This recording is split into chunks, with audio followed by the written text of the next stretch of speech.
What's up? Ghost Fictions is here, and we're back again.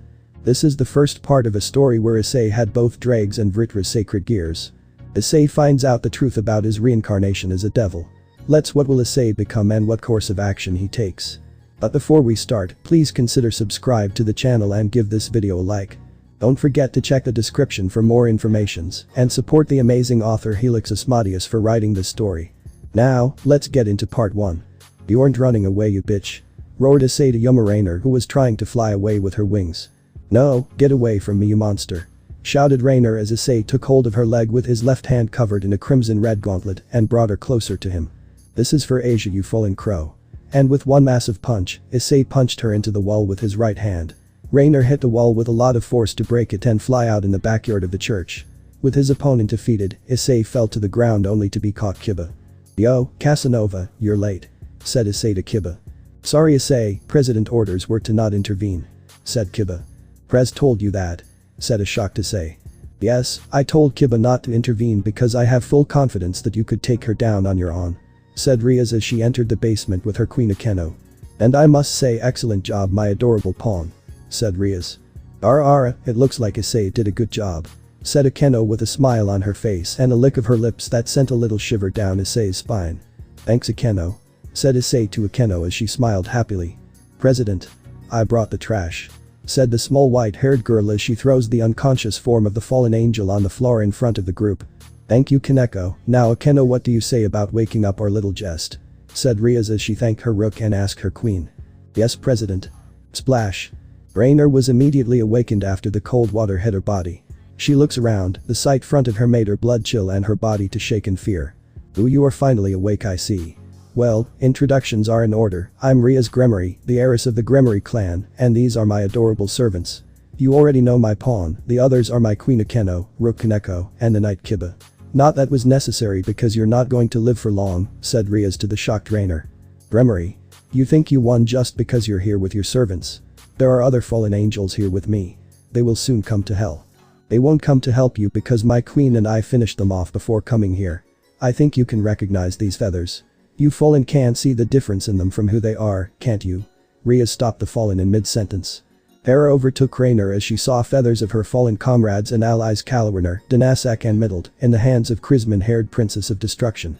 You want to know why you lost to this boy, fallen angel Rainer? Asked Riaz as she looks in the purple eyes of the shaking Rainer. The answer to that is very simple. His sacred gear isn't a twice critical.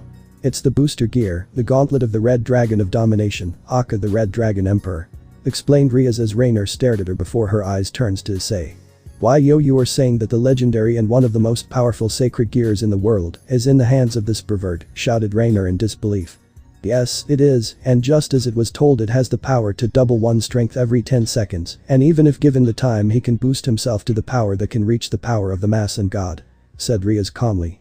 Now that explanation is over, it's time to wrap things up here and go home. But first, we need to return Twilight healing that you stole from cute little Asia, so prepare yourself, this is the end of you, fallen angel Rainer. You made a lot of trouble for my adorable little pawn and his friend. As she said that in her hand black orb of destruction started to gather in volume. Just before she was to fire the magic that can destroy anything, a new voice made itself known. Me, here. Shouted a very unwelcome guest. Fried, save me, I will do anything, just get me out of here. Shouted Rainer at Fried, who took time to think about it. Anything? I always wanted to have sex with a fallen angel. Yes, that would be a good price for saving you. Said Fried in his relaxed tone. Don't be an idiot and save me already, you buffoon. Yelled Rainer back as she was getting really angry at the laid-back priest while her life was at stake. No sex. No save. Even if I try, I can't beat all of them together, so I will leave you. Have fun. Said Fried as he looked around till he spotted Issei and had a large smile on his face. Issei, you have such beautiful power with you. I'm getting more and more excited about killing you.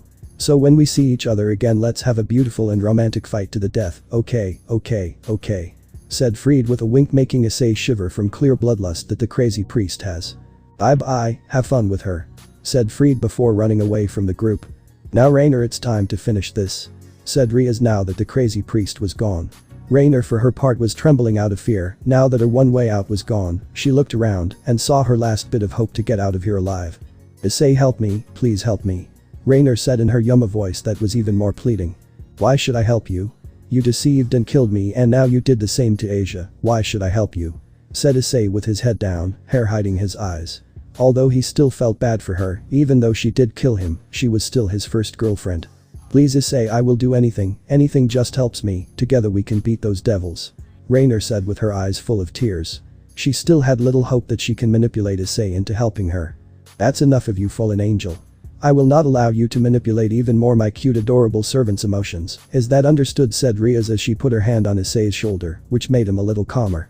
Seeing this, Raynor understood what had happened and how Issei was back to the land of the living after she blasted a hole in his guts. She saw literally last chance of saving her. Issei, how can you trust her? Raynor said to Issei, who lifted his head to look at her like she had grown a second head. She is my master, she saved me. Issei simply stated. Oh, and how that came about? Asked Raynor now that she felt a little bit of her confidence coming back. Old devils tense at that full well how it came about and that it would lead to catastrophe if Issei found out. After all, even the newly awakened Red Dragon Emperor can be a destructive force that can easily destroy Kuo if he unlocks Juggernaut Drive and let his emotions run wild. Issei didn't see the devils behind him tense at the question and answered the question easily. If you must know, after you blown my guts and left me to die, President came and saved my life and revived me as her pawn. That was all that Raynor need to press advantage on the devils and use Issei as her way out. Then why didn't she tell you earlier and save you when she had a chance before I killed you? Asked the fallen. That simple sentence made the devils even tenser and left Issei for the loop. What are you blabbing about, Raynor? Asked the brunette in confusion. Still not knowing what the fallen in front of him is saying. It's simple, Issei, that redhead knows who and what I was doing here in her territory. She could have helped you too and easily stopped me, but she let you die so she can revive you to add you to her collection. Explained Raynor, now feeling that she only needs a little push and she would have Issei on her side and get out.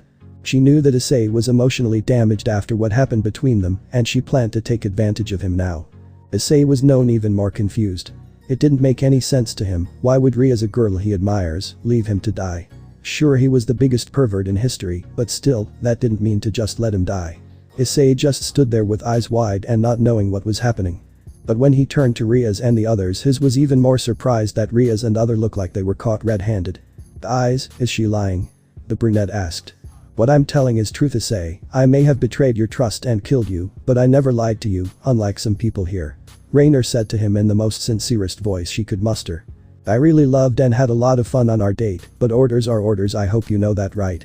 Issei was now betrayed and heartbroken even more. He really didn't want to believe what the foul fallen was saying, but a small part of him was telling him that what she was saying was true and that she was right. WWHY? He asked in completely stunned and hesitant voice. It's very simple, Issei, it's the very same reason I had to kill you. Because of the sacred gear you possess. Said Raynor with a grin as she pointed with her hand at red gauntlet that was on Issei's left arm. Is it what she says the truth? There was no response. Akeno, Kiba and Kaneko had their heads bowed down, having no answer and refusing to look into the brunette's eyes. That left Issei empty with his will broken, and now the anger and rage that was inside him started to release a lot of aura around unintentionally. He started to feel even more powerful with each second. He was getting angrier and it started to showing to others. He was going to get answers why was he left to die and why he was again being manipulated. Riaz finally got over her shock, wanting to end this quickly before it goes even worse. She felt that the seals that she put on Issei on his revival to keep his full power at bay were start to break and he was slowly getting to his full power. So she stepped in front of the broken form of Raynor with her demonic energy gathering in her hand. Fallen angel Raynor, you have done enough damage with your words and actions, you played with my adorable little pawn's emotions for the final time. Riaz informed the fallen with a cold and dangerous voice. That was enough to break Issei out of his thoughts. As he turned around, he was met with the sight that was telling him that if he doesn't do something he wasn't going to get any answers. Ayas. Begun Raynor to say when she felt that her doom was at hand. As the demonic energy in Riaz's hand grows, Raynor tried one last time to make him do anything. Issei, in that moment Issei finally decided to stop this and he stood in front of the fallen with his hands spread out. Surprising everyone present. Ice, what are you doing? Move so I can end this filth. Said a surprised Riaz. No one is going to die anymore tonight, Issei said as his head was down with his hair covering his eyes from everyone. Issei, please.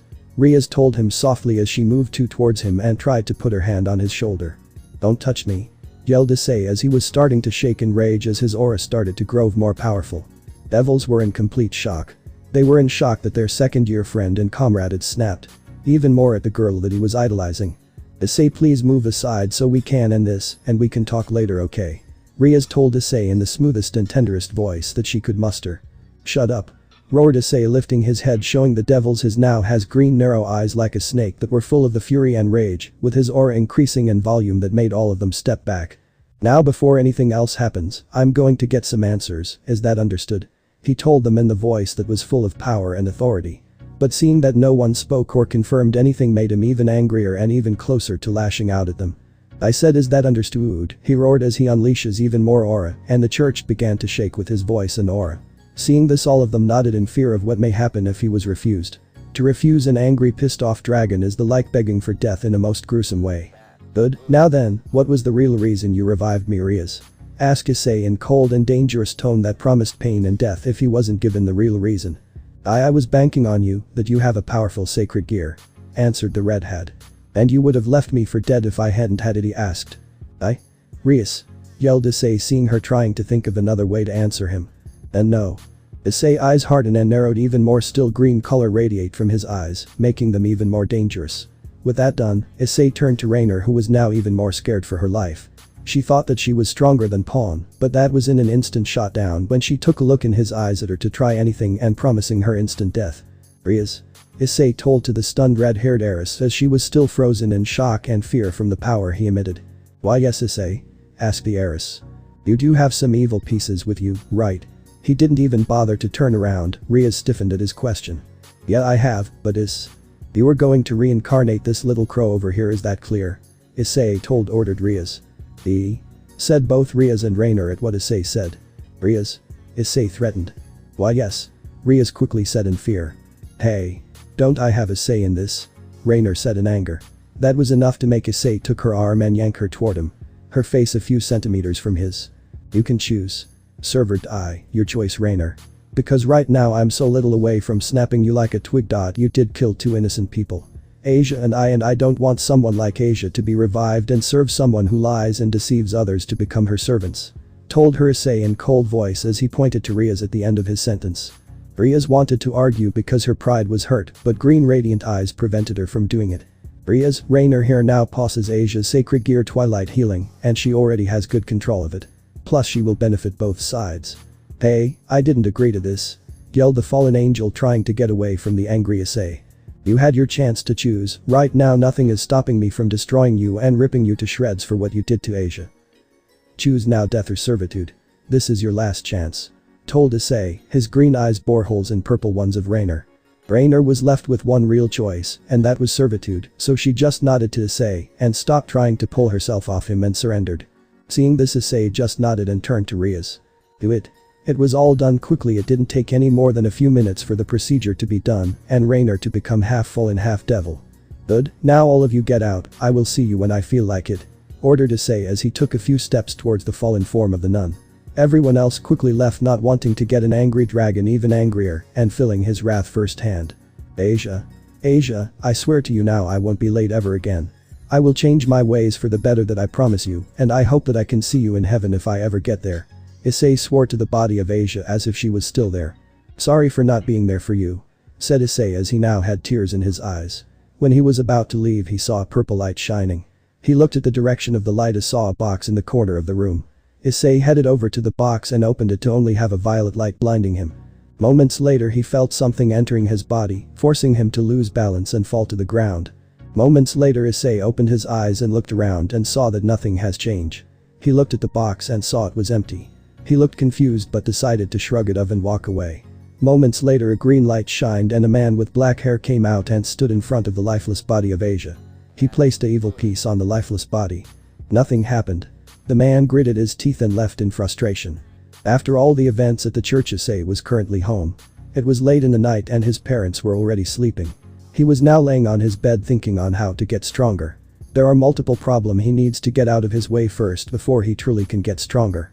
First is his perversion that caused him to be easily manipulated. He needs to find a way for him to keep his perversion in control, to make sure that no one can manipulate him ever again. Second is his close to none magical reserve. He doesn't understand why he has so little magic reserve, but he hopes to find a solution for it, or else he will stay weak. He decided to go tomorrow to an isolated area near the mountains to train and increase his physical strength. When he was done planning, he decided to go to bed and rest for the day. Tomorrow will be a rough day, but he has a plan to convince his parents to send a bit of money for snacks. He closed his eyes to sleep and let his body relax after releasing a good amount of aura. Mindscape. Issei was currently in his mindscape. He was surrounded by fire.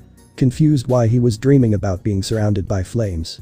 Before he could react, the flames started to morph, and the flames soon changed to a red celestial dragon with green emerald eyes. The dragon looked with interest at the boy and decided to speak. Issei, hi, do we meet again? The voice said. The voice was one of pure power and demanded respect. Issei's body shivered by the voice of the dragon. Who are you? Issei asked with a little fear in his voice. The dragon noticed this. It has appeared that you have forgotten me. I am the one that gave you the power to defeat that crow. The dragon said, making Issei's eyes widen in realization. You're Ddraig, the Red Dragon Emperor. Issei said, making the dragon nod, but before the dragon could reply, a thick black fog surrounded both Issei and Ddraig. Issei was confused at why this is happening. Ddraig, on the other hand, was in trance. He recognized this power. Moments later, the black fog disappeared and a black serpent with 7 purple tentacles coming from his back stood next to Ddraig. The serpent had violet-colored eyes and had a dark aura around it. Before Issei could say something, Ddraig decided to question the surprise visit of the dragon. Vritra, what are you doing here and how did you get here? Ddraig said with surprise and curiosity. The last time they both saw each other was thousands of years ago, and if Ddraig remember correctly, his soul was split into multiple sacred gears. To answer your second question is that I have no idea. I just woke up, and to answer your first question, I came here because I sensed you here as well. I only grew interested in your host. The newly introduced Vritra said to Ddraig, who nodded in understanding. Issei was confused on how he had another dragon inside of him. Both dragons looked at Issei with interest, and Ddraig decided to talk to his host. Issei, hi, what will you do now? Ddraig asked Issei, who looked at the mighty dragon with confused look, but soon he realized what the dragon was getting at and said. I want to become strong to make sure that no one will manipulate me, Issei said with determination. Both dragons were impressed. Even after too many betrayals, he still had the courage and willpower to become stronger. This is the right attitude for people who want to become stronger, and both dragons were planning to support him. That is a good attitude and I find you very interesting. I, the heavenly dragon Ddraig, will help you in your quest to become stronger. Ddraig exclaimed and turned to look at Vritra and waited for his answer. Your courage and determination is very admirable. I have decided that I, the prison evil dragon king, Vritra, will aid you in your adventure. Vritra said, making Issei smile. Suddenly the mindscape is starting to shake, making the dragons understand what is happening. It appears that you are about to wake up, Ddraig said. Yes, it has appeared that way, but don't worry. Both of us will help you to get stronger, Vritra said, making Issei nod. Moments later, Issei's vision went white. Reality. Issei woke up and felt dizzy. What a strange dream, he whispered to himself. That was not a dream, partner. The voice of Ddraig was heard, making Issei jump, but soon he realized who it was, and he relaxed. He looked at his left hand and saw an emerald green gem on it. It has appears you have awakened. What is your course of action? The voice of Vritra was now heard. Issei thought already had a plan and answered the dragon. I have a plan in mind, Issei said, making the dragons nod. Issei went to his parents and told them that he wanted to go on camp to help with his perversion. His parents happily paid for the camp, but they never knew that it never went to the camp. When Issei received the money, he prepared a duffel bag with extra clothes and bought food and drinks and headed for the mountains. When he arrived at the mountain, he climbed to the top and found it very isolated. It was perfect for to train here. Ah, finally I made it, Issei said with a smile. Now we have a place to train. I will tell you about your training for the next 3 months, Ddraig said, making Issei nod. Yes, Ddraig, and I have found a way for you to give your body an upgrade, Vritra said. Issei was confused what he went, but Ddraig was about to explain. What Vritra is trying to tell is that we found a way to make your body stronger, but there is a cost, Ddraig said, making Issei raise an eyebrow. What do you mean cost? Issei said. The cost is take away the rest of your humanity and make you a dragon-devil hybrid, Vritra said, making Issei's eyes widened. What can you really do something like that? Issei asked. Normally we couldn't, but Vritra discovered a way. By using the spell that is inside of your evil pieces, he can safely transfer his and mine essence without your body taking permanent damage, Ddraig said, making Issei nod in understanding. Not only will you become a dragon, you also gain enormous boost in your 6 senses to the point that your brain can progress in nanoseconds and gain a godlike affinity for both fire, shadows and darkness. Not to mention your close to none magical reserve will increase to top tier high class, Vritra informed Issei, making Issei nod in excitement. The only drawback is that your body will be in a lot of pain for a while, Ddraig said, making Issei nod.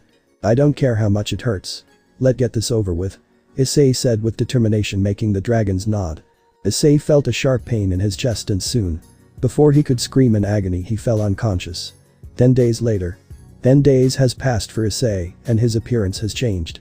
His skin got a little darker. His hair was mostly black with red highlights. Issei slowly opened his eyes, but the normally brown were gone and were replaced with now his left eye is green and his right eye is violet. Issei blinked a couple of times but was suddenly hit with multiple sounds and smells, making him hold his face to lessen the pain. A minute has passed and it appears that the pain was mostly gone, but he could hear and smell everything around him. It has appeared that you're awake and the transformation went without a hitch. Ddraig's voice was heard, making Issei nod. Glad to head. So what is next on the agenda? Issei asked the red dragon. While you were unconscious, me and Vritra have made a training agenda for the next 80 days. Ddraig said, making Issei nod in acceptance. What is first? Issei asked. First you need to learn on how to control your body and reflexes. That will take maximum 10 days. Seconds is your elemental control. That will also take 20 days for each element and we will help increase your magic reserve. By the way, the previously close to nothing magic reserve has been increased to high class devil. Third is to learn how to properly use your sacred gears. That will we use the last 30 days for. Also we will continue training you in your mindscape, so brace yourself because you will be training like your life depend on it. Vritra stated, making Issei gulp a bit. 80 days later. The last 80 days were a complete hell. Issei was trained day in day out and even in his mindscape the dragons didn't go easier on him. But it paid as of and Issei became several levels stronger than his original strength. He leaned on how to use his new body. Including on how to use his new dragon senses and his dragon form. He has 1 pair of dragon wings and has 4 dark black with red highlights tentacles. He learned on how to master his fire and shadow powers. Both dragons stated that Issei's mastery of his elements are close when both dragons were still in their prime. His magic reserve has increased to high class devil to ultimate class. He also mastered on how to use the boosted gear in Prison of Ruin to the best of their abilities. Ddraig said that Issei was equal in strength with Elsha, the strongest female red dragon emperor, and is getting closer to Belzerd, the strongest red dragon emperor. He achieved balance breaker for both sacred gears and even create a fusion balance breaker called Crimson Prison Balance Breaker. But the power was too much for Issei and can only use the form for 1 minute. Ddraig also told Issei about the Juggernaut drive, but also with a risk. Issei understood that he can only use it as a last resort. All in all, the training was a massive success and currently Issei was heading towards school. He paid a visit to his parents and told them that the trip was successful. Issei also cleaned his room and got rid of the posters and magazines that he got. Issei was walking towards the school. He received stares of jealousy from the boys and stares of lust from the girls. Normally Issei would take full advantage of this, but with the help of his dragons and Elsha, who helped in his magic training, he got his perversion under control. When he entered his class, he saw that he was the first to arrive and sat down on his desk. Moments later the class was filled and the teacher walked in only to see all the students looking at the boy with black and red hair who was looking outside the window without a care in the world. Are you lost? I haven't heard that we would receive a new student today. The teacher was confused. The teacher was a blonde-haired woman who looked like she was from the west. She also had blue eyes and her outfit showed her impressive breast. Issei looked at the teacher and grinned. Now have you forgotten who I am, miss? The levy. It is me, Issei. Hide you, Issei said and mentally counting down. What the class yelled out except for a girl with black hair and violet eyes who was observing Issei every move. Now I see. My apologies, Mr. Haidu.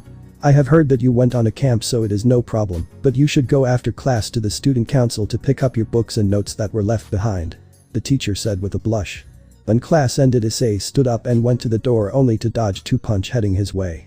When he did, he saw his former friends on the floor head first. This made Issei sign and turned around and walked away. Issei walked in the hallway but was stopped by a voice he doesn't want to hear ever again. It was his first girlfriend, Rainer. Well, guess who came back after 80 days of camp, Rainer said in het uniform. Issei looked at her bored. What do you want, Rainer? Issei said with a sigh he just want to go home and do some training. It is Yuma when we are at school, don't you forget it. Yuma hissed. Issei raised an eyebrow. Why are you talking to me? We aren't friends. Said and released a little bit of his aura. The air got warmer and Rainer started to sweat. She shivered and remembered the time back at the church. Arias asked me to bring you to the club room. Rainer said. Issei stopped releasing his aura, making Rainer release a sign of relief. I don't care what she wants. I will complete my normal devil jobs, but she doesn't control me in any shape or form, so tell her that and leave me alone. Issei said with a sharp tone, making Rainer nod and left him. Issei felt someone watching and looked behind him out of the window, and there was nothing making him suspicious. He used his shadow powers and felt a shadow of a person. He smirked inwardly at his ability to track people even if they are hiding. He also could hear Vritra smirking at Issei's mastery of his powers. Issei pretended to ignore his stalker, and when he walked by a wall, he looked around making sure no one saw him and quickly entered the shadows. That was close. The invisible person toughed to itself. The person noticed that Issei was looking in his or her direction. It followed Issei but was shocked to lose sight of him. The mystery person was sure that Issei was just here a moment ago. The person suddenly felt a presence creeping up behind it and turned around, also to be met with a fist right in its stomach. The invisible person fell to the ground and her eyes slowly closing. It only saw the smirk of Issei Haidu. The body of the invisible person who was unconscious started to glow, and before Issei was a girl with auburn-colored hair, and she wore a school uniform. Issei was surprised to see his mysterious stalker being a cute girl. But before Issei could do anything, Vritra spoke. What are you planning to do with this girl? I want to know what she followed me. Issei said and carried the body of the girl together to his home. Both of his parents told him that they were taking a trip. Well, it was still school, so Issei made a shadow clone to pretend he was still present. The auburn-haired stalker of Issei Haidu is currently sleeping on his couch. Issei was reading a book while waiting for his stalker to wake up. It took a while, but finally the auburn-haired girl started to wake up. What happened? She whispered to herself, not realizing that her target sitting right next to her. I knocked you out. That is what happened. The voice of Issei Haidu was heard, making the auburn-haired stalker turn around and look at the boy. She had to admit that he was way prettier than the last time she saw him. Why am I here? She said while jumping off the couch and took a battle stance. Issei wasn't affected by this and gestured her to calm down. Calm down, I brought you here so we could talk. So can you please introduce yourself and tell me why you are stalking me? Issei said with a soft smile, making the girl blush. She decided to trust him and sat down back on the couch. I am Chelsea. I don't have a name because I am an orphan. I worked for an assassination group called Orberg, but recently the group got shot down because most of us got killed by some fallen angels. I followed you because you are the Red Dragon Emperor and hope to stay with your side, but it appears you are part of the Devil faction. The newly introduced Chelsea said with a weak smile. I see then. So what are you gonna do now? Issei asked Chelsea. She on the other hand looked at him strangely. Are you not gonna give me to the devils? She asked him, making him hold his head in confusion. Why would I? Issei asked, confused what this girl meant. I am an assassin and I wield a sacred gear. Giving me to the devils will boost their power. She answered, making Issei nod finally in understanding. I am not planning to give you to the devils. You are free to leave if you want. Just make sure you don't become a problem for me, Issei said, making Chelsea shocked. But why? She asked him. Issei is way more powerful than her and can force her to submit to him with ease. Not to forget that doesn't have allies or a faction for backup. I am not in the greatest relationship with the devils, Issei stated. Chelsea was confused at what he meant. I see then, can I ask you a question? She said nervously. This is a giant risk, but she needs you take the chance and hope for the best. Sure, Issei answered. Can you let me stay here? I don't have any money or a home to stay, she said nervously. She was expecting him to deny her, but was surprised when she felt his hand on her shoulder. She looked at him and saw a gentle smile. You can stay here as long as you want, Issei said with a gentle smile, making her blush. Issei knew that she was telling the truth and he didn't felt any deceit from her. So he knew that he could trust her. Really? She asked in shock. She smiled brightly when she saw him nod and she couldn't help herself and hugged him. Issei was shocked and couldn't help himself and hugged her back. After a minute they broke the hug. Issei saw that Chelsea had a tear on her cheek. He took a tissue and wiping her cheek. She blushed at his actions but didn't do anything. Thank you, Issei, she said with a smile. Issei smiled back and patted her head. Issei gave Chelsea the spare room and called his parents. He lied to them, saying that Chelsea is from the camp he joined and decided to visit Kuo and offered her a place to stay. The rest of the day went smoothly. Issei's parents came back home and got to meet Chelsea. They immediately liked her and got to know her. After dinner Issei decided to call it a night and go to sleep, but before he could close his eyes a red magic circle with the crest of the Gremory clan appeared and seconds later Ria's Gremory came out of it. Issei was shocked why Ria suddenly decided to visit. He noticed that she was in a hurry and seconds later he saw her undressing herself. Ria's, what are you doing here? Issei said, shocked. Sorry Issei, but I don't have much time and Kiba won't do it because of his pride as a knight. So you are the only option, she said in a desperate tone. Issei started to get pissed at her actions and pushed her away. What? Am I not your type, she said, a little bit offended, but before Issei could reply, a white magic circle appeared with the crest of the House of Gremory. Out of it came a silver-haired woman with silver eyes. She wore a French-made outfit, and what Issei could tell that she is powerful. Extremely powerful. He had no doubt that she could beat him in his balance breaker with ease, maybe even his fusion balance breaker. But before Issei could say anything, Ria spoke. Vritra, who sent you here? It is my brother, father. Came you here by your own choice? She asked to the silver-haired maid who kept her stoic face.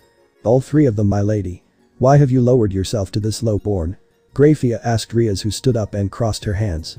Issei on the other hand didn't know to be offended or to be glad for Vritra stopping Riaz. Low-born or not, I chose who I want to give my purity, and I don't care that you are the queen of my brother peerage, but I won't tolerate such disrespect against my servants. She said with an authority tone. Issei just realized something. Riaz has a brother, and the maid is his queen. He needs to catch up with those facts. I see. Very well, my lady. But you are the next in line to the House of Gremory. I advise you to cherish your body and your purity. Vritra advised and turned to Issei, who showed no emotion whatsoever the moment she arrived. This sparked an interest in Vritra. Why? She could clearly sense the power difference between Issei and Riaz and could tell that he could beat her with close to no effort. My apologies, sir. My name is Vritra Lucifuge, and I am the headmaid of the Gremory household. We will be out of your way now. Vritra said and gestured for Riaz to follow. You don't mind that I ask my queen to join us? Riaz asked, and the maid nodded. Of course, it is only proper for a king to be accompanied by her queen. The priestess of thunder can come. Vritra said, making Riaz nodded, and she turned around to face Issei and went to give him a kiss, but was surprised when he blocked the kiss with his hand.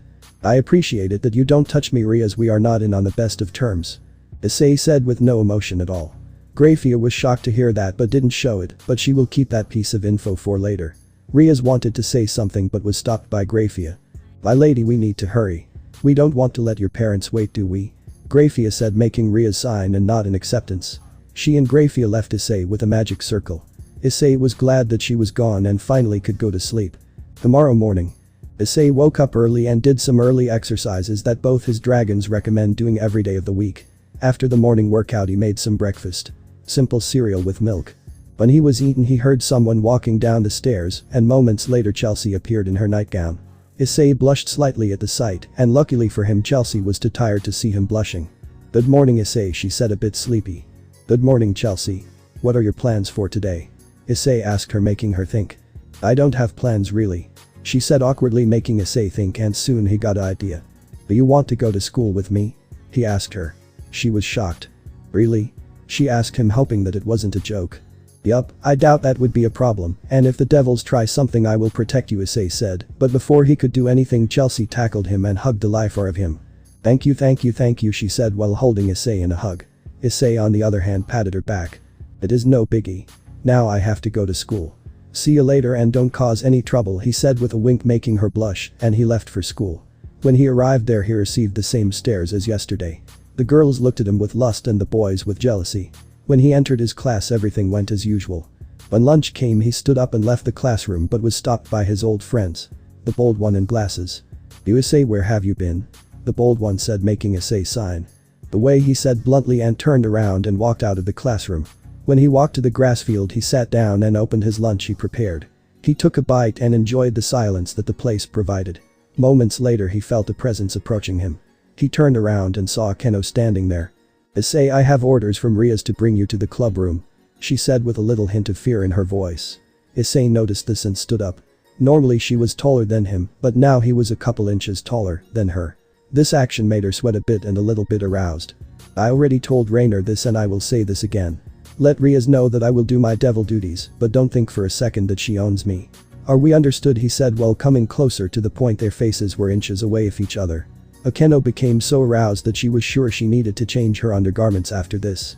Issei noticed this as well and decided to play a little with the S&M addicted queen.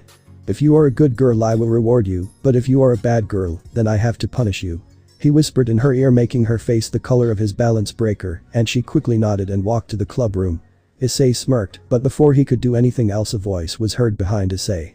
Nice one, Issei-chan. The voice of Chelsea reached his ear, and he soon turned around and saw Chelsea with his lunchbox empty. Issei grew a thick mark and made a mental note to hide his food from Chelsea. Chelsea, what a surprise, and why have you eaten my lunch? Issei said with fake smile, making Chelsea grew a cat-like smirk and grew an innocent smile. My apologies Issei-kun, I couldn't help myself. She said and stood up, and before he could reply he felt someone teleporting inside the club room. He sensed fire inside of the club room, but it soon vanished. But before he could say anything, Vritra spoke. That signature belongs to a phoenix, but this one is demonic in nature. Vritra spoke, making Issei nod. Chelsea looked confused at the situation and decided to ask him about it. Hey Issei-kun, why are staring at the club room?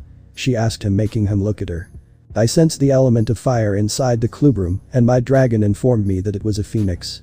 Issei said, making Chelsea nod. I see. I should have guessed the Ddraig could sense a other creature made of fire. Chelsea said, making Issei look at her, and decided to play along. Yeah, sure.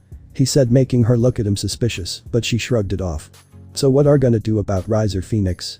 Chelsea asked, making Issei look at her with a confused expression. Riser? He asked Chelsea, who gave him a weird look and immediately made the connection that Issei doesn't know about Ria's fiancé. You don't know. Riser Phoenix is the fiancé of Ria's Gremory, and she had been trying to break the engagement by recruiting strong members. She said, making Issei and the dragons inside of his mind shocked, and a moment later Issei began to laugh, making her shocked at his sudden outburst. Ahahaha, I never knew that, hahaha, this is gonna be fantastic. He said while trying to hold back his laughter but failed. He started rolling on the grass and wheezing. Issei, why are laughing? Your master needs you to break that engagement, and you are laughing like you are planning to make her suffer. Chelsea said in a confused tone. Issei regained his control and started to inhale and exhale and wiping away the tears. Oh yeah, you don't know why I find this funny. Listen here Chelsea, this info rather you keep for yourself, understand? He asked her in a serious tone, making her shiver and nod. Issei explained everything about the fallen angel, the date and the church. He kept the info about he obtaining another sacred gear for himself because that was his trump card. Saying that Chelsea was in shock would be an understatement. Now she understands why he refuses to help Rias, and she couldn't blame him. So what are you planning? She asked him, making Issei lie back on the grass and close his eyes. Nothing. I won't help that red-haired bitch with her problems, and I couldn't care less what happens to her. He said, making Chelsea nod and sit back on the grass, and both of them started to make a little small talk. Ria's POV. Club room. 5 minutes ago. I was currently sitting on my desk waiting for my queen to arrive with my pawn. The rest of my servant are sitting on the couch. I asked her to bring Issei when Grafia came by and told me that Riser was on his way. After a minute the door opened to only reveal my queen with red cheeks, but no Issei. I grew a thick mark but decided to punish him later. Mistress, where is your pawn? Grafia asked me, making me sign in disappointment. My pawn doesn't always obeys my orders, but don't worry, he isn't needed in this meeting. I informed Grafia, making her nod. Shall I explain the current situation, my mistress? She asked me, making me shake my head. No, I will. Everyone, I must inform you that I am Aang, but before I could finish my sentence, an orange magic circle appeared and flames came out of it. Out of the magic circle a man appeared. He had blonde hair. He looked like he was in his mid-20s. He wore a red suit with the top loose. He wore a smug face. This is Riser Phoenix, third son of the Phoenix family and my fiancé. And Riser has arrived. Riser said and turned around to face me. Riser, let's catch up. He said, and both of us sat down on the couch and my servant stood by the window. Who is this douchebag? Asked Rainer. This gentleman is Riser Phoenix. Third son of the Phoenix family and the Lady Ria's Gremory fiancé. Grafia informed Rainer, who had a shocked face. Riser is shocked. Ria's my dear. You haven't told them about Riser, he said in the third person, making everybody including Grafia want to fassip him. They sat down on the couch and Akeno brought them tea. He took a sip and said. This tea is fantastic. He said to Akeno, who had a fake smile. Thank you, sir. She said, but everybody except Riser knew that was fake. He started to touch my hair and my legs, making me lose my temper. Stop it, Riser, I will not marry you. I said and stood up, making Riser to the same. We continued this argument until eventually Riser started to power up and his eyes turned orange. Well, I do the same with my eyes turning red. Riser doesn't care that I have to incinerate all your servants. Riser will bring you to the underworld. He stated and generated more fire. Luckily Grafia quickly interfered with releasing 5% of her power, making the two high-class devils stop and look at her with fear and their body shivering from the pressure. There is no need for incineration. My Lady Rias, your family has found a way for you to cancel the marriage contract if you desire. Grafia informed while dropping her aura, making both sign in relief. Even Riser knows it is a deep wish to challenge the second strongest female in the devil faction. I had assumed that my family would do this. What is the other way, Grafia? Riaz asked. A rating game. She informed them, making Riser smirk victorious. Riser has played a decent amount of rating games and was seen a prodigy. He said with pride. Pretty arrogant. Only adult devils can participate in a rating game. Akeno thought herself. My lady, what do you chose? Grafia asks me. I accept. Riaz said with confidence. Riser started to laugh. Ahaha, Riaz my dear, you really think you can defeat my cute servants? Riser asked and snapped his fingers. Another orange magic circle appeared and 15 girls came out of it. I will obliterate you, Riser. She said with confidence. Very well then. I accept the challenge. But if you lose you shall marry me immediately. Riser said and snapped his fingers and teleported away. Very well my lady, I will inform your family about your decision. Grafia said and teleported away. Little did they knew that Issei sent a shadow clone to listen in on the conversation. Grafia knew about the shadow clone and decided to not tell them because she knew that it was from Issei, because she sensed Issei aura from the clone. Very well, let's go look for my pawn. She said with authority. She was pissed that Issei disobeyed her orders and was sure to make him pay. Like hell she can. With Issei. Issei was currently walking home with Chelsea and sent a clone in to fill in on class. When he sensed the Phoenix Devil in the clubroom, he decided to send one there as well, because his curiosity got the better of him, and Vritra said that only another shadow or darkness user can sense another shadow or darkness user, but Vritra forgot to say that people of a certain level of power could sense them too. It has appears my dear master has a problem, he said sarcastically in his mind, making both dragons nod. What are planning to do? Vritra asked, making Issei think. He doesn't want to help the red-haired bitch, but he couldn't refuse to fight because it can be seen as traitorous behavior, but luckily his angel has arrived and it took the form of a red celestial dragon. I have an idea, how about I knock Issei out for a couple of days and make an excuse that he close an evolution in his gear. It is technically not a lie because I sense Issei getting close to achieving something, but I don't know what yet. Ddraig said, making Issei nod in his mind and thanked Ddraig for the perfect solution. Yes, let's do that. He said, making both dragons agree. Issei suddenly felt someone tugging on his clothes, making him look at Chelsea, who had a pout. Are you even listening? She asked him, making Issei laugh a bit. Sorry, no, I had a conversation with my dragon and I got distracted. He said. I see, can I know what about? She asked him, making him sweat a bit. He wants to hide the fact that he has a second sacred gear, but the clones he create were only possible because he has the prison of ruin. I just find out that Riaz has a rating game with Riser Phoenix in the future. But because out bad relationship I don't want to help her. So Ddraig found a solution. He said he can bring me in a coma for a couple of days so I don't have to participate in the rating game. He said, making Chelsea nod, and he hoped that Chelsea won't ask how he got the info, but fate had to fuck with him. How do you know that she had rating game with Riser? She asked him, making him curse his luck. Over the months I can create dragonic clones. They are clones made out of my aura and do my bidding. He lied at her. Both dragons were impressed at Issei lie, and luckily for him Chelsea believed it. I see, that is impressive, but why send one? She asked him, making him shrug. I got curious, that is why I send one. He said nonchalantly. But when they got close to Issei house his anger grew. He could sense the Grimoire bitch and his peerage there. He quickly looked at Chelsea and said. They are inside my home. He said, and she nodded and turned invisible. Issei could still sense her, but it was only because of his dragon instincts. When he entered his house he let Chelsea slip in behind him and he went to the living room where he saw the red-haired bitch sitting on the couch drinking tea. Akeno, Kiba, Rainer and Kaneko were all standing near the window. Luckily both his parents went to buy groceries so they weren't home for a couple of hours. Well, where have you been, Ice? Riaz asked with a sweet smile while releasing her aura. Issei raised an eyebrow in response and released his aura, making the other people present including Chelsea start sweating and shivering at the sheer power and heat coming from Issei. I would prefer you call me Issei. Only my friends can call me that and you all are far from it. So what are you guys doing here? He said in a cold tone, making all shiver. The pressure made them think that there was apex predator ready to hunt them down. Akeno was blushing as well because she was a masochist. Both Issei and Chelsea saw, making both smirk. I ordered you to come to the club room, but you disobeyed my orders and for that you must be punished. She said with an authoritative voice, but that was short-lived when Issei raised an aura they only felt at the church.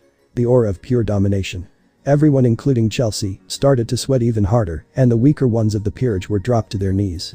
The only one that weren't were Riaz and Akeno and Chelsea, but both Riaz and Akeno were about to lose their strength, but suddenly the white magic circle from yesterday appeared again and the same maid appeared and she wasn't affected in the slightest. But she sure felt the aura of domination and sweat dropped a bit. Issei just noticed the arrival of the maid and lowered his aura, making everyone who was forced on their knees able to stand again. Vritra looked around and saw Riaz and the rest of the orc sweating and breathing heavily, and saw Issei looking bored at her rival, making her more suspicious.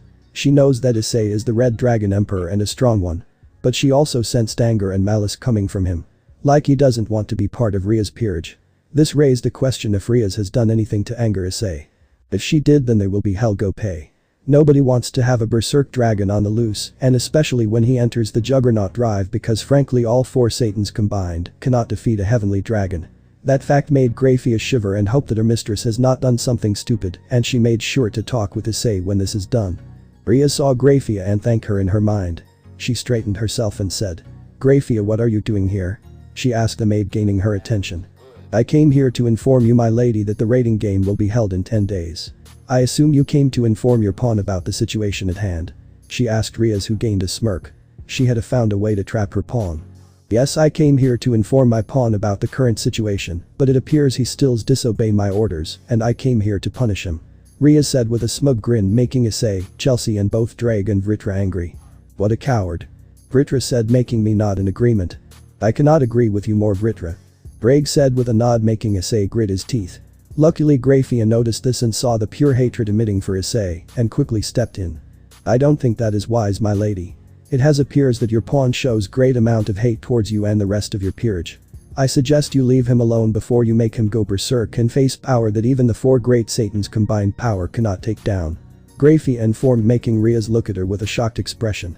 She thought that her brother was the strongest. But to hear that someone is stronger than the 4 Satans combined is unheard of. But she doesn't know how strong the heavenly dragons were, so assumed that her brother was stronger, but boys, she was wrong. Boo. She tried to say anything but was cut off by Vritra. "My lady, you should go home for the day," she said with an icy tone, making her shiver and nod, and teleported with the rest of the peerage away. Vritra sighed in delight. She will never say this or loud, but she found it Riaz's way to prideful and arrogant.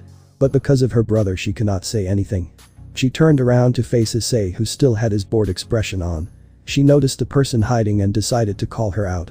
"You can come out now," she said, catching both Issei and Chelsea off guard. She deactivated her sacred gear and revealed herself to Vritra. "It has appeared that you spotted my friend. So what are you still doing here?" Issei said with a cold tone, making Vritra raise an eyebrow. This confirmed that Riaz has done something immensely stupid. "I wanted to talk with you."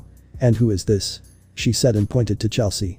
"This is my friend Chelsea, and from what you can see she is just human, but she does know about the supernatural," Issei said, making Vritra nod.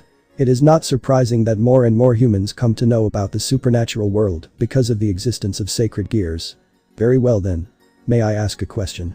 she asked him, making Issei look at her and nod. "Why do you show so much anger and hate towards your master?" she asked him, making Issei sign. "That is a matter between her and me," he stated bluntly, making the maid more curious. She wanted to know that Issei isn't planning to kill Riaz. "As headmaid of the Grimory household and queen of Lady Riaz's older brother, I want to know why you show such anger and hate towards her, and if you are a potential threat," she said with authority and released her aura. The aura made Chelsea drop on her knees and started to breathe heavily, and the whole building started to shake. Issei raised his aura in response, and to Vritra's surprise it matches her. Her current aura was of ultimate class level, and she knew that Issei became a devil only 3 months ago because Riaz told her aura in her case, brag about it. Issei stared in Vritra's eyes.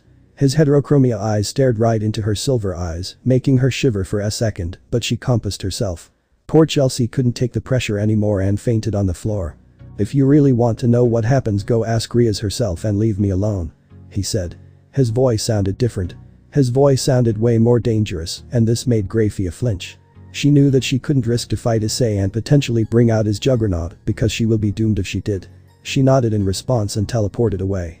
Issei dropped his aura and started to breathe heavily. He looked behind him to see Chelsea unconscious. He walked towards her and picked her bridal style and carried her to her bedroom. He entered the room and placed her on the bed. He noticed that she was sweating a lot, so he kept the blanket up and opened the window slightly to let fresh air come in. He headed towards his room and went straight to bed. He decided to have a quick chat with his dragons. "Hey, any idea why I acted so differently?" he said in his mind, making both dragons think. Vritra decided to answer his question. "It is your dragon instincts that made you act like you did. We dragons cherish out freedom. But your case can be a little bit different. You are a dragon of both me and Ddraig's power. But it is possible that you gained some similar traits of an evil dragon. Vritra said, making Issei shocked. Issei learned about the evil dragons when he was training and knew about how dangerous and savage they are. Don't worry, partner. We will make sure that you never become like one. But I recommend aura control and meditation because your friend fainted from just your aura, but if that was someone way weaker than her, then she would without a doubt would have died of your aura. Ddraig informed, seriously, making Issei nod. Very well. I think I will sleep now, good night. He said and closed his eyes and drifted into sleep. Good night. Both dragons said and cut of the mental link. Issei woke the day after his stare down with Graphia. He opened his eyes to see that it is still early. He stood up and did some light stretches and basic exercises. When he was done, he changed in his training clothes and went for a jog. He started to think what Vritra told him. He gained some traits of an evil dragon. It was a terrifying thought. They were the most savage and most brutal of dragons, and they were equally as feared as the heavenly dragons. He continued his jogging until he felt someone watching him. He turned around to see a man wearing a black kimono sitting on a bench. He had black hair and golden bangs. Something was off about the guy, but he couldn't put his finger on it. Luckily, Ddraig knew who he was and he quickly informed his host. That is Azazel, Governor General of the Fallen Angels. Don't even think about fighting him, he can beat you in less than 10 seconds in your strongest form. Ddraig informed his host, making him shocked and slightly afraid. What is the leader of the Fallen Angels doing in a town full of devils? Devils that are related to the Devil Kings nonetheless. Issei stopped his jogging and Azazel turned sound and looked at him. He gave Issei a small grin, making him nervous. No need to fear me, Dragon Devil Boy. He said, catching Issei off guard. You know who I am? He asked Azazel, who stood up and nodded. Yes and no.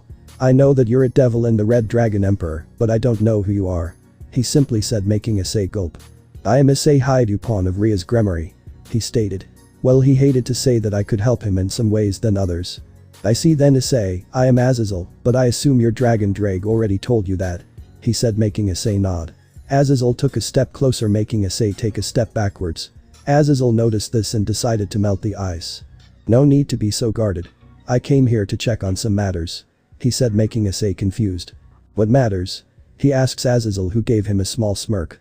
One of mine subordinates stole a sacred gear that I collected and brought it here. Now that we talk about my subordinates, are not a couple of mine responsible for killing you and that nun girl? He asked Issei, who gritted his teeth and started to release his aura. Azazel was not afraid, but something was off about his aura and he knew exactly what it is. Smirking, he raised his hand, making Issei look at him. His eyes were now of a dragon that made Azazel flinch for a second. Yeah, what about them? He said with a venom. Making Azazel understand that this is not a subject to play with. He made a serious face and snapped his fingers, and a magic circle appeared, and out of it came a box. Issei raised an eyebrow at his action and said nothing. Here are the last 3 Vritra pieces I have in my possession. Take this as an apology for what my subordinates have done to you. He said and places the box on the floor and took a step backwards. Issei didn't like the idea that Azazel is trying to make it up to him by giving some sacred gears. Giving me some gears is not making me feel any better for what your faction has done to you for Asia, he said with anger. Azazel sighed and understood that this is not a situation where you can forgive and forget. I know, and I will do whatever is in my power to make it up to you. In that box are notes on how to use these gears, and I putted a paper with my number if you need my help with the gears. He said. He bowed and teleported away. Issei looked at the box and picked it up. He teleported home and placed the box under his bed. Afterwards, he looked at the clock and noticed that school is about to start. He quickly changed and sprinted to school.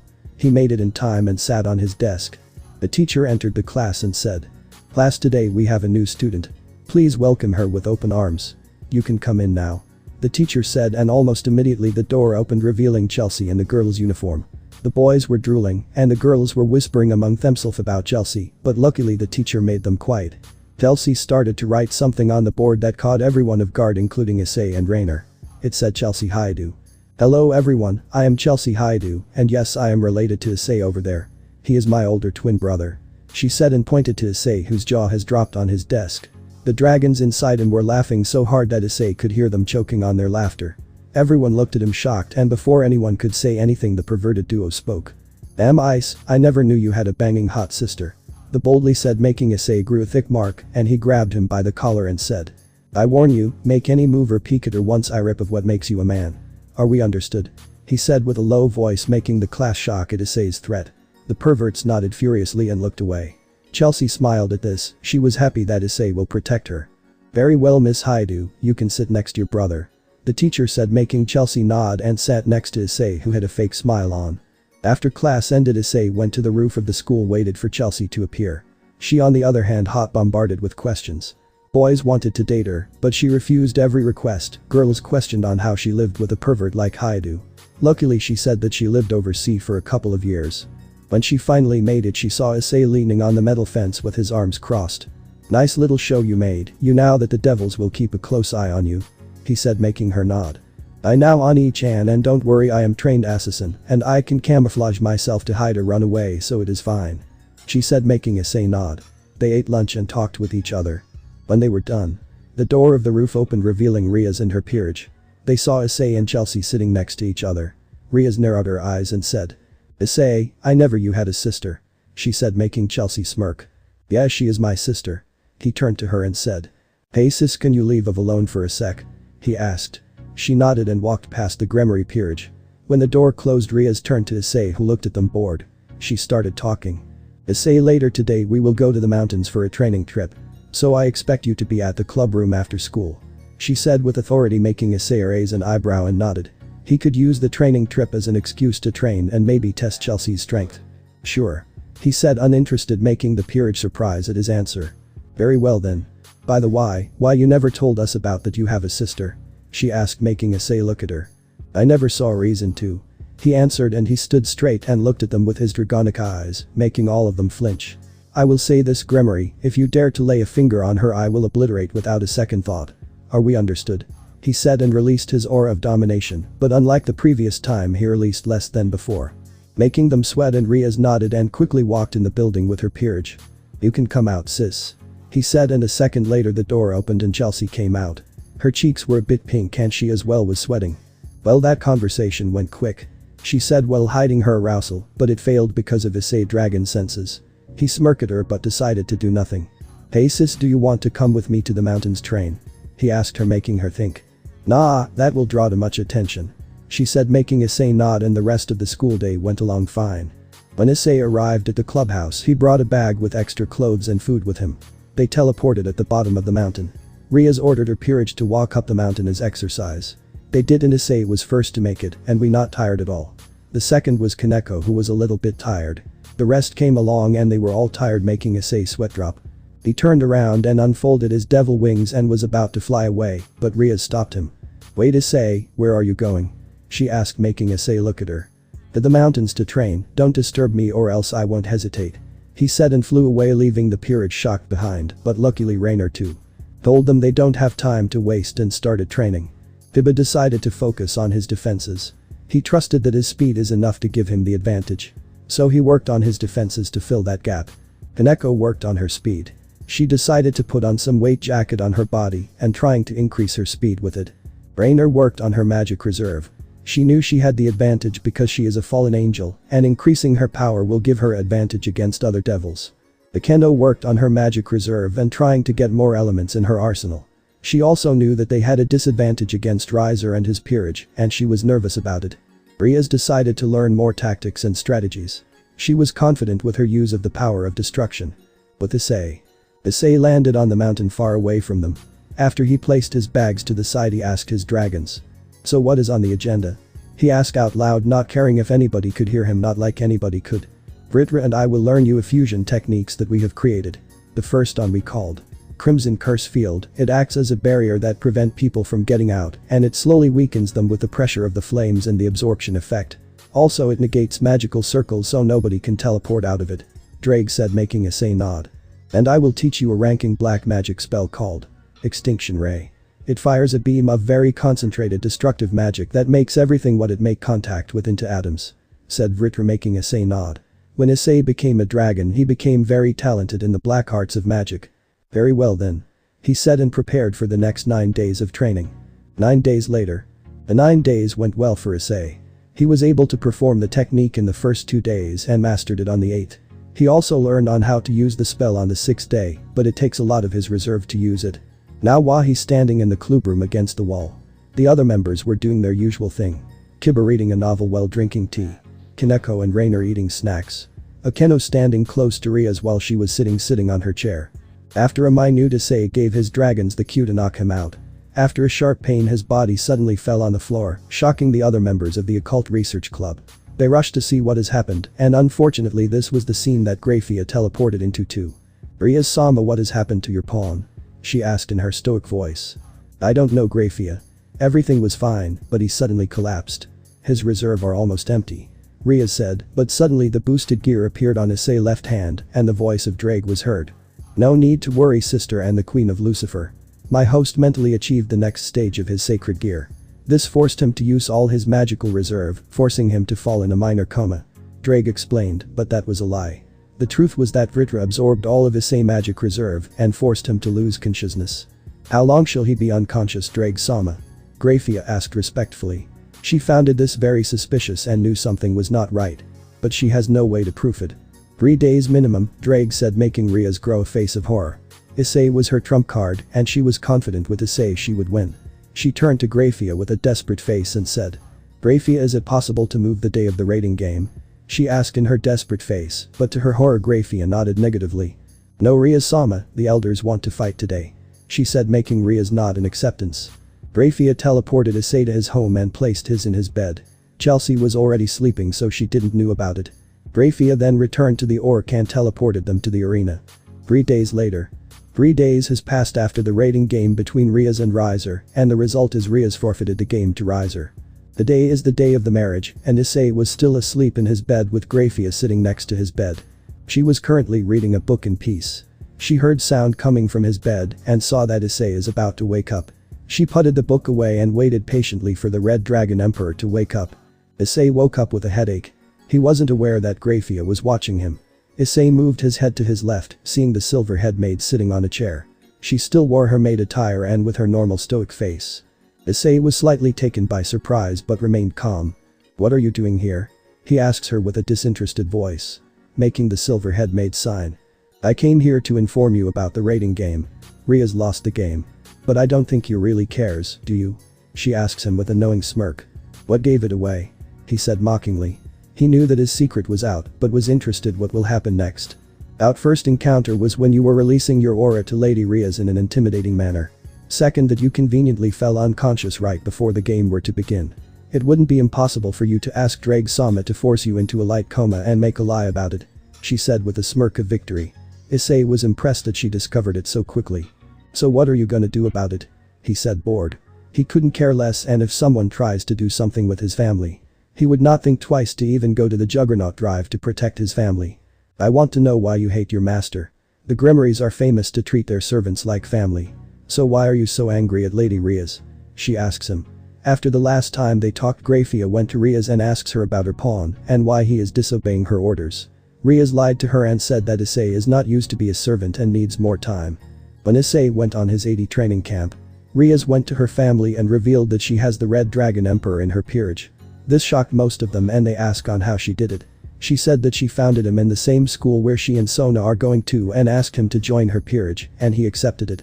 "I have my reasons," he said, emotionless, making the maid sign in dissatisfaction.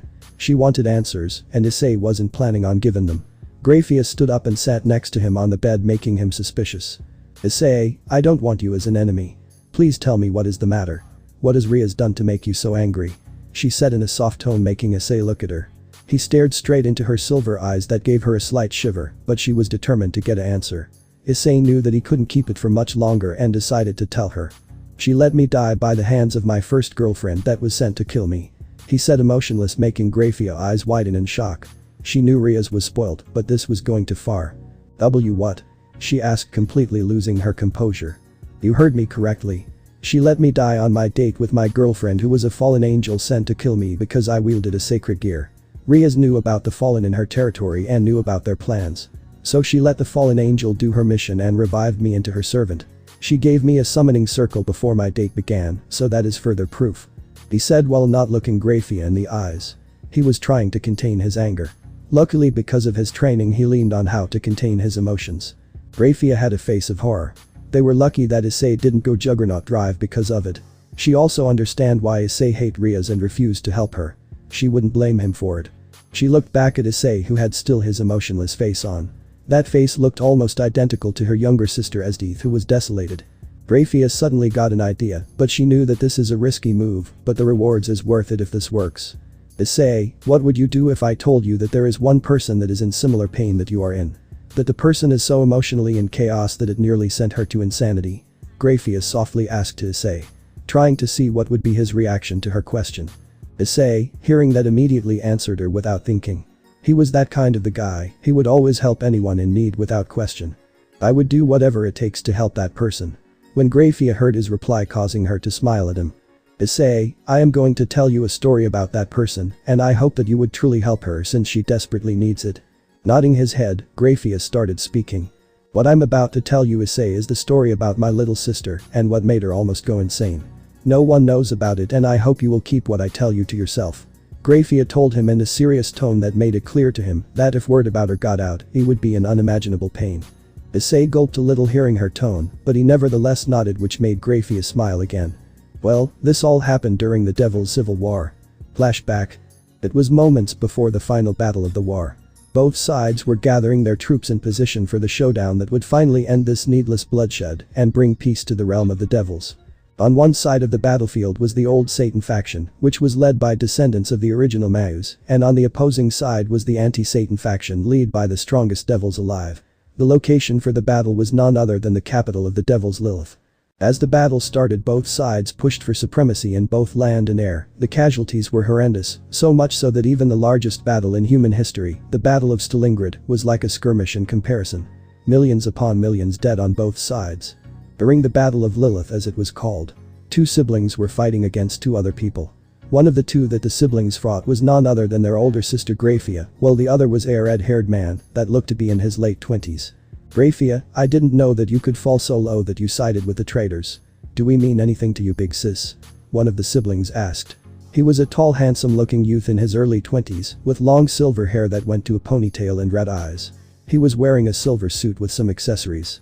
That's not true, Euclid. I realize that if the descendants win, there wouldn't be any of us anymore. They will make the devils go extinct, and that is one thing I don't want, dear brother. Graphia replied as she blocked an attack from the other sibling that was a girl that looked like she was in her late teen years. She had long blue hair and blue eyes. She wore a general outfit with a matching cap. She was holding a rapier, and she had a furious expression on her face. That doesn't matter, big sis, our clan gave full loyalty to Lucifer and his clan. And you side with the enemy of his, that makes you our enemy now. The girl told Graphia as she attacked her again, only for the red hair man to block it. Now Esdeath, I thought that you are smarter than this. The red hair man told the girl. You, Serziches, shut up. If it wasn't for you, both my brother and I wouldn't have to battle our own sister. Esdeath yelled as she started bombarding the duo with all she had in her. All of her rage went into her attacks that consisted of ice, her most powerful element.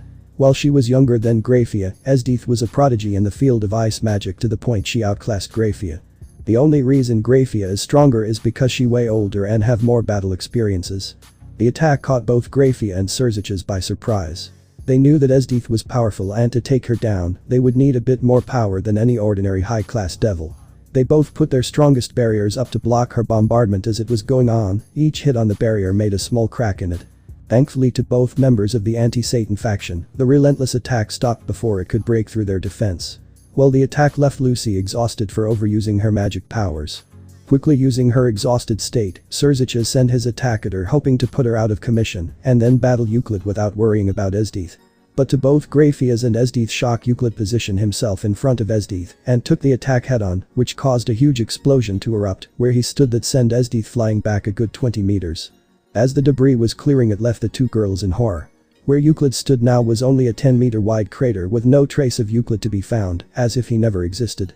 Seeing that, Graphia started crying as Esdeath stood there shocked to the core. With the loss of her big brother, she was left broken and just surrendered with no will to fight anymore. Flashback end. After that battle, Esdeath was imprisoned as a prisoner of war. Though a few months later she was released, but she is still unwilling to do anything, and she is almost always locked in our clan's estate where she rarely leaves it. She is now like a shell, all life left her that day. Graphia finished her story with a sad. Issei just listened to the story and was shocked at what he heard. He couldn't even imagine how it must have been for both girls to see their brother get killed in front of them. Is there any way to help your sister come out of her shell?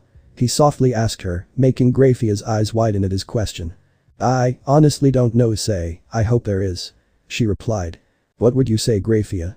If I could help your sister. Would you help me get free from Rias? He questioned, turning around to look at the mate of the Gremory. The look of determination in his eyes gave her hope that he just might be able to help her. Without hesitation, she nodded with a smile.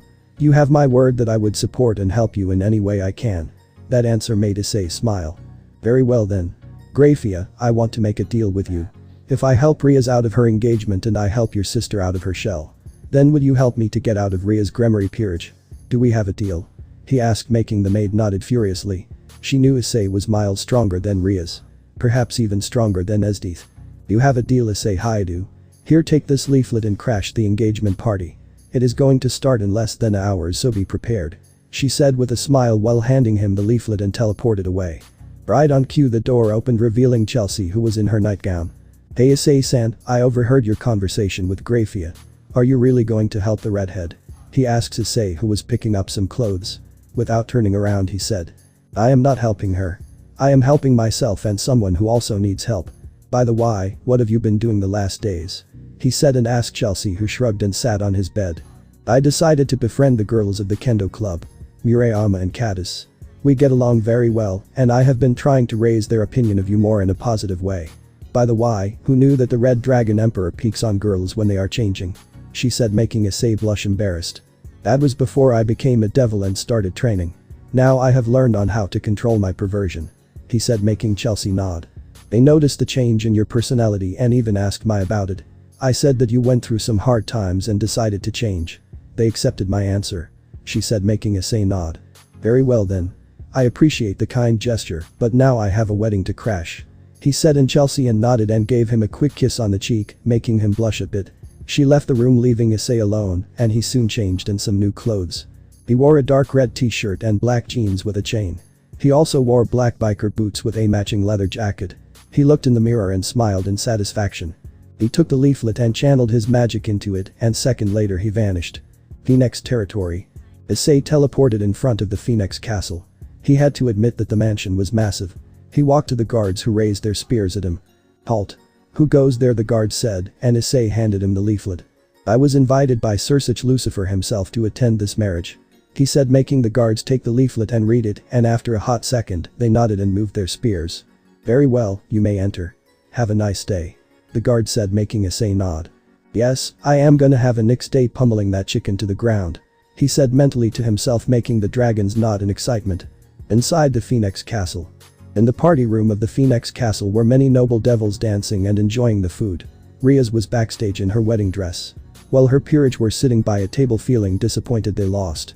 On the other table were Riser Phoenix peerage members who were proud of themselves, especially Ravel Phoenix. They were all brought out of their action. They heard Riser cough loudly. Ladies and gentlemen, Riser is proud to announce that the time has arrived for the marriage to be finalized, he said in the third person, making everybody sweat drop. Riser continued. Riser is proud to showcase his beautiful so-to-be wife Ria's Gremory. He said and gestured to the podium that revealed Ria's Gremory in her wedding dress. She tried to hold her tears and hoped that someone will stop this wedding. After a short applause, Lord Phoenix Thanks spoke. for watching and If supporting someone us. has an objection See you against in the this next union, part. please speak up. Lord Phoenix said, and nobody said anything. Ria's peerage were held back by the guards ordered by Riser so that no knee can stop this wedding. But to everybody's shock was when they heard a voice. Objection, said the voice from the other side of the room. Everybody turned around and suddenly the door exploded and several guards flew out of it. Everybody was shocked. When the smoke of the explosion started to disappear, a black fog surrounded the door, and the only thing they could see are a pair of green and violet eyes shining brilliantly. Everybody suddenly felt that the temperature of the room started to increase, making the guests sweat a bit. Who are you and how dare you interrupt my wedding? Riser said with anger. Issei simply smirked, said. I am Issei Haidu. Pawn of Ria's Gremory and also the Red Dragon Emperor. He said, and whispered started to come from the crowd. Guard seize him. He ordered, and the guards came closer to Issei, who simply raised him aura a bit. That was enough to send the guards flying in different directions. But before more people got hurt, Surziches and Grafia appeared. Riser, is this your doing? Asked a guest. Luckily Surziches answered for him. This is something I set up. We don't have a union like this every day, so I wanted to have a little more flair in this wedding, so that is why I invited Issei. He said and turned around and faced Issei. So what is what you desire if you win? He asked, making many guests shocked. Lucifer Sama, you cannot give a reward. A guest said. I invited him, so it is natural for him to receive a reward. He said, making the guest silent. He turned to Issei, who was standing without a care in the world. So what will it be? He asks, making Issei shrug and the people sweat drop. The same bets as in the rating game. He said, making Surzich's smile and nod. But before he could teleport, another voice was heard, gathering the attention from the people present. Lucifer-sama, I have a better idea. Why not let me fight the pawn of Ria's Gremory? It would prove more entertaining, that I can assure, said the voice. Issei turned around and saw an older-looking version of Riser, but unlike him, he gave a feeling of a true noble. That sound like a good idea. What do you think, Issei? Do you want to fight Rival Phoenix? He asks, and Issei shrugged.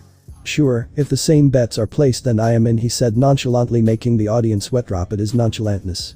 Surzich's nodded and teleported them into a battle arena for everybody to watch. That's it, guys. Thanks for watching and supporting us. See you in the next part.